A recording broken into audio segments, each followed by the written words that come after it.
number you have dialed is not in service at this time.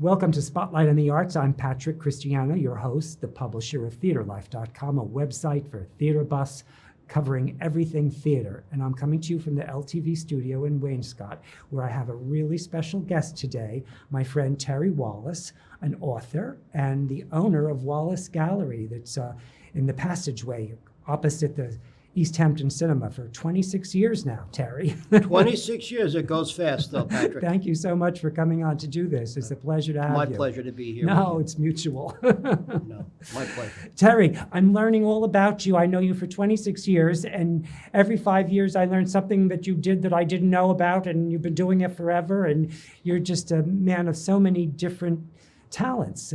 It's funny because, you know, all the years we do know each other, which is probably since the 80s, I'm sure. It's at least end of the 26. 80s. Yeah. In fact, you one time sold me a piece of real estate that one of my greatest things is the property over in Amagansett, which is, you know, I renovated, and I knew it as a kid, went there, and you helped me buy it, and I will always be appreciative of Well, that. I was always appreciative of working with you. It was a terrific experience. I loved that property too. I was high on it. It was great to have someone like you appreciate it like I did too. No, it was great. It was yeah. great property. But I've been, as you know, I had came out to the East End. I had various businesses, and then I ended up in the art gallery. A lot of people didn't know that I was involved in the art business, or that I even had a love for it. But I basically started when I was in the pension business for 20 years. And I find this, by the way, a fascinating nuance to your journey, how these foreigners, these Italian men, triggered what you're about to tell us. So I don't mean to interrupt you, but I just find it really fascinating that was the trigger for getting you to start the gallery. Tell us. It is funny. When I was a kid, I mentioned to you earlier that I lived in Italy. My father was in a NATO missile program. And as a young... Aren't you lucky? I was very lucky because I was able to go to places like the Sistine Chapel and to the Spanish Steps, the catacombs, and I really learned a lot about history and the appreciation of early art, especially like Michelangelo and David, artist Titian, guys like that. And so I always loved art. As I got older, and my father got out of the military, I went into the pension program. And I worked for a company up the island, and which did pensions. And in the company were these two elderly Italian men who liked me very much because I was a little blonde-haired guy that could speak Italian. And they had escaped Mussolini before the war, and they had come to settle in America, but their accents were very heavy. And they also still carried a lot of the old country with them. So anyway, when the pension business came in, they said to me, would you come into business with us? And because they couldn't read the fine print in the contracts. I was very fortunate. I had a college education, and so it was not hard for me. And after I worked for them for maybe a month and a half, I said, when do we get paid? And he said, one guy in a very heavy Italian accent says to me, we don't put the money in a bank. You know who a Mussolini is. I said, I know who Mussolini is, but what does that have to do? We don't put the money in a bank. I said, so what do you do? He said, what we do is we buy a paint, we buy a lamp, we buy a furniture, we buy a rug, and then we sell it, we get a cash. So I said, well, I have young children. I need cash. Don't worry, we're going to start doing it. And so I went with them to an art gallery in New York, and we bought a painting by a Martha Walter. And we sold the painting with the commissions we got. we made a very good amount of money on it. And I What kind of a started getting percentage? How much? Like double what you pay? three times our money. 3 times your money. And these guys have been doing it all along. So one day I said to them, why are we buying one painting? I said, what do you mean? I said, we should be buying estates. Oh, Because if we're buying a painting for $10,000, maybe we could buy 100 paintings for $10,000. And they said, really? I said, yeah. And that's how I really started. Eventually, I came out to the East End. so from that point, you started collecting an inventory of artwork yourself. Yes, I You started. start- When you- they you- started to open my eyes a little bit to it, I started to do So this is like 30 years ago? 50 years it was ago. in the So you started 80s. collecting an inventory of paintings 50 years ago. 80, it was in the 80s, yeah. Mostly 19th and 20th century artists. Mostly 1870 to 1900. Okay. 1920, 1930.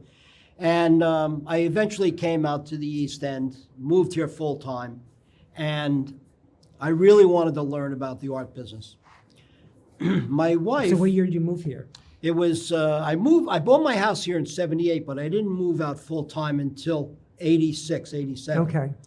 And at that time, I had met my future wife. She was But working. so you moved out here and you had a collection of artwork already. I already You had some. a really important collection of artwork. Yeah, because what I did was I only bought for myself Right. paintings of Eastern Long Island because I loved Eastern Long So Island. did you know in the back of your head that you might open a gallery, or was it just instinctive? Not right away. What happened was I met this So, girl. so all the paintings that you were buying for the Eastern Long Island that Yeah. would really be marketable here, you didn't think about it. Never thought about it. I just Never bought them get- for But you myself. instinctively kind of, No, I mean, bought them some for way. myself. Yeah, And it's very interesting. Very interesting. I never had a retail business, and a guy owed me some money. I owned a few condominiums in Montauk. And in lieu of the money, the guy who had sold this business on Main Street was a David's Cookies. He said to me, why don't you take the David's Cookies? And in lieu of the money the guy owes you, because he owes me money too. So I said, okay. Never went into retail business, but what I got out of that is I met a young lady who Where was worked the David Cookies? next to the theater in East Hampton. Oh, okay, so that David Cookie. Okay, Yeah, I remember. so I So that had was your first retail business. First retail. I never had a retail business, and I got to know it. You know, at that time, you know how the village was. It was small. I got to know everybody in the village. I think that even may be where I met you the very Yeah, first time. because you were next door at Cook Pony Farm. Yeah, I no, think, I was right? with Harold Shepard, I think, at the time. At the beginning, Uh, or I can't remember. At one point, I came Maybe. with everybody. But Harold, well, you know, was a very good friend of mine. Yeah, And I loved Harold. Harold was very instrumental He's in a my very real good estate. guy. But you know, our time is going really fast, believe it or not. I want to talk about your books. Okay. So not that this isn't important equally, but so you had a body of artwork, and That's right. you made the connection over there, and you finally got into real estate, and this made you translate it eventually into the gallery that is now over there in the passageway for alleyway. 26 years. So when did you write the first book? Well, I wrote the first book in 2006, but So had let's been- show them the first book. The first book was this one, in 2006. Yeah, I wrote the 2006 Caroline M. Bell and the Peconic Bay Impressionists, and then in 2010, I wrote the Helen M. Kroger book. Let's see the other book, Riley. So you wrote these two, and this one covers Yeah. the Peconic Bay Impressionists, and then the Anchorage studio, and with the. The reason I did it is that I would go over to the North Fork once or twice a week, and I would go to junk shops, I would go to antique shops, and I started buying paintings. A lot of the paintings were only signed with the first initial and last name. I get about 60 paintings together, and one day I wanted to decide I wanted to learn something about, about the artists. And I happened to get a cup of coffee and a sandwich at the Hess station over there in Mattatuck. And I thought, let me find a nice quiet place to have lunch. So I went into a cemetery across the street. I drove in the back of the cemetery and I saw Caroline Bell's headstone. And I thought, I can learn about all the artists on the North Fork if I go to all the cemeteries. Because unlike the South Shore, people keep their houses for 5 generations there. Here we keep them for 5 minutes. So that day I jumped out of my car and I got 5 artists that I had collected the paintings. And so what's good about the cemetery, I found, was that it has all the genealogy. The mothers and the fathers and the children, because a lot of these artists died in the Do you actually find this on the gravestone? or- Yeah, because, you It's know, you all go in this- a cemetery and it has, you know. How ingenious. So I went to all the cemeteries on the North Fork and I got all the information from these artists, and then decided that I would write a book about it. And so I wrote the book Caroline M. Bell, because Caroline Bell was a leader. What fascinated me about her was her father was a very famous photographer in Washington, him and his brother. They cataloged the American Indian at the end of the 19th century, like we catalog criminals. And that was interesting to me. They would bring the Indians and they would photograph them just so that they knew who they were. And the parents had gotten divorced, and Caroline Bell moved to the east end of Long Island. Well, her uncle was Alexander Graham Bell. And when her father passed away, and the brother, Alexander Graham Bell, bought all the negatives and donated them to the National Gallery. So I was automatically interested in her when I started to learn about her, and then I got more interested in the artists. And so I gave the artist the name Peconic Bay Impressionists, and then started to market the work. And then I quietly bought about 3,000 paintings by these artists and That's started to smart. market. That's very clever, very smart, very smart. And then you wrote another book that focused on them Yeah, as the well. Helen Kroger and the Otto Kurth. What fascinating me about them is that Otto Kurth and Helen Kroger were not married. Otto Kurth was married to another woman, and she wouldn't divorce him. But Caroline Bell passed her painting techniques on to Helen Kroger, and then Helen Kroger had about 100 students on the east end of Long Island. So, and that brought me to the end, and to the end of the whole cycle from when Caroline Bell started in, say, 1890 until 2010, something like that. And then I wrote this book And on this Cappy is he's a Cappy. Tell us his real name, because I can't pronounce it. Cappy, well, Cappy Amundsen, I call him, but most people pronounce it Amundsen. Okay. And most people in Sag Harbor would say that's an Amundsen painting. And the Munson painting. And what Did he fascinating, change his name to Emerson later on? well, he started as Emerson. Oh, so he started as Emerson. And then he told everybody that his great uncle was the explorer, Amundsen. And so he changed it to Amundsen. And the reason he did that was because he started painting under a variety of aliases. But wait. Just tell me now, when did you first come into your consciousness that you knew, and did you have any of his paintings in your collection No. already? There's a man by the name of Tony Pintaro who lived over in North Sea, over in North Haven. And he asked me if I ever had any Cappy Amundsen paintings, and I said I'd never heard of them. And what I learned later was that Tony had helped Cappy Amundsen with money, and Cappy was kind of down on his luck. But Cappy lived on the corner of Germain and Madison. There's a decorator there today, across from where Bob Hand, the bird carver, is. When did he die, Cappy? Died in 2000. 2000. He's been done quite a. So you had to do a lot of research on him to actually do this book, because we have about 12 minutes. Believe it or not, the time goes so fast, and I want to. How many minutes? 12. Okay. So I want to get into Cappy because he's such an extraordinary character. Yeah. I mean, he wrote under all these aliases. Yep. Because why did he do that? Well, he built the place when he was a young man. He built the place in New Hampshire where they hid communists during the McCarthy era. Mm-hmm. And the name of he was painting just under the name Emerson. And the sheriff in Conway, New Hampshire, his name was Enright. He spelt his name Enwrite, John James Enright. So Cappy Amundsen started to do his paintings and signed them J.J. Enright, and he spelt them Enwright. So they sounded the name, but the spelling was different, just to tweak them a little. Right. And then what he did was he started to paint under different names: McKay, Ward, Hughes, Howard. And all these paintings sold too, right? Not only so, well, one of the things about Amundsen is he was one of the originators of the Washington Square Art Show. That I thought was fascinating too, yes. Him, Pollock, and de Kooning, they started because they were desperate. Pollock and de Kooning really had a tough time because their painting still had not come into favor. Right. And his paintings, where he worked for Motorboating Magazine, he was making the most money. And he would put the paintings up on the wall and he would say, you could buy an Amundsen for $300. If that's too much, I have a guy who's a great painter. His name is J.J. Enright. His paintings are almost as good. They're $200.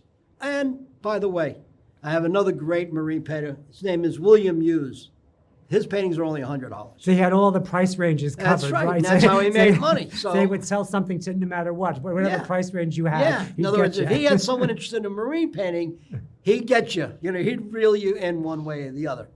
Anyway, he. What I find so fascinating about this guy, he wasn't just an artist. I mean, incredible he guy. was an incredible sailor, a fisherman. Yeah, he was a real community activist in Sag Harbor.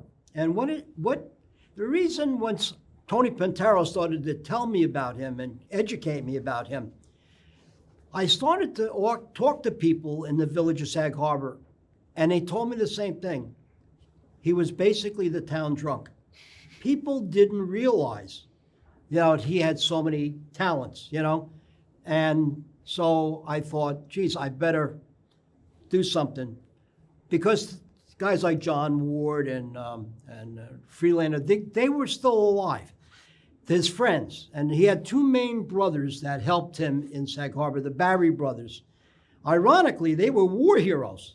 And they protected Cappy Amundsen, even though he was a real leftist and he was a draft dodger, burnt his draft card, the whole 9 yards.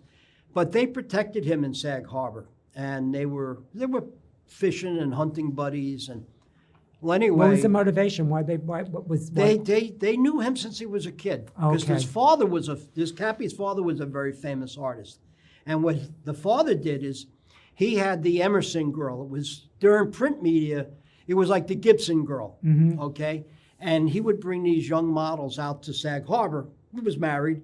And he would say to his wife, I'm bringing my son with me, and I'll let him, we're going to do a little fishing, and I'm going to do a little artwork. And meanwhile, he'd go to the American Hotel and have one of these young beauties meet him there. And he'd send a kid off fishing with the Barrys and with some of the other guys, local guys. And so Cappy was going to Sag Harbor his whole life. Cappy was, one of the big things with Cappy is he started the Harbor Fest for the whaling. He bought the first ambulance in Sag Harbor with the motorboating regatta. It was their very first thing. And he was an activist from a very young age. Oh, because yeah. There was the incident where he had a photograph, was it? He had a drawing, was it, of Hitler in the Metropolitan Yes, he did Museum? in 1934. He was only 19. He did an exhibition, it was during the Depression, at the Metropolitan Museum. And he depicted Hitler half human and half devil. And the American Jewish Congress picked it up. It was featured in Time magazine. He was only 19 years old.